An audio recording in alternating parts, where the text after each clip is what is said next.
வெறும் தக்காளி மட்டும் இருந்தால் போதும். இந்த மழை நேரத்தில் வெங்காயம் எதுவுமே தேவையில்லை. சீக்கிரமாக குயிக்காக ஒரு சட்னி செய்வோம். அக்கா மீடியம் சைஸ் தக்காளி 3 கட் பண்ணியிருக்கிறேன்.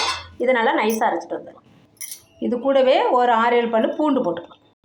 இப்போ இதுக்கு தேவையான சால்ட்டு இப்போ போட்டுக்கலாம். ஒரு 1/2 ஸ்பூனு கல்லுப்பு. இப்போ அரைச்சிட்டு வந்தாச்சு. இப்போ அக்கா ஒரு வடை சட்டியில் ஒரு குளிக்கிற ஆயில் விட்டுருக்கேன். ஒரு 1/4 ஸ்பூனு கடுகு, 1/4 ஸ்பூன் உளுத்து பருப்பு போட்டுக்கலாம். இப்போ உருட்டு பருப்பு சவந்துருச்சு. கொஞ்சமாக கறிவேப்பிலை, கொஞ்சம் பெருங்காயம், ஒரு 2-3 சிட்டிகை போட்டுக்கோங்க. இப்போ நம்ம அந்த அரைச்சி வச்சுருக்க விழுதை எடுத்து தக்காளி விழுதை எடுத்து ஊற்றிடணும். கொஞ்சம் மிக்சியில் வாட்ரு அலசி ஊற்றிக்கணும். இதுக்கு இப்போ காரத்துக்கு மிளகாத்தூள் ஒரு 1/2 ஸ்பூன். இந்த மிக்சியை கழுவின வாட்டரையும் ஊற்றிடணும். நல்லா அந்த பச்சை வாசனை போகணும். நல்லா கலந்து கொடுத்துட்டே இருங்க. பச்சை வாசனை போட்டும். டொமேட்டோ சட்னி பிடிக்காதவங்களுக்கு கூட இந்த சட்னி பிடிக்கும். ரொம்ப ரொம்ப ரொம்ப சூப்பராக இருக்கும். சால்ட்டு காரெல்லாம் கரெக்டாக பார்த்துக்கோங்க. அக்கா 1 ஸ்பூன் பச்சை மிளகாத்தூள் போட்டிருக்கேன், தனி மிளகாத்தூள். இதுக்கு வந்து நம்ம வெங்காயம், நம்ம கொத்தமல்லி, புதினா எதுவுமே இந்த மழை நேரத்தில் கிடைக்கல. நம்ம இந்த சட்னியை ட்ரை பண்ணி பாருங்களேன். ரொம்ப ரொம்ப ரொம்ப ரொம்ப சூப்பராக இருக்கும்.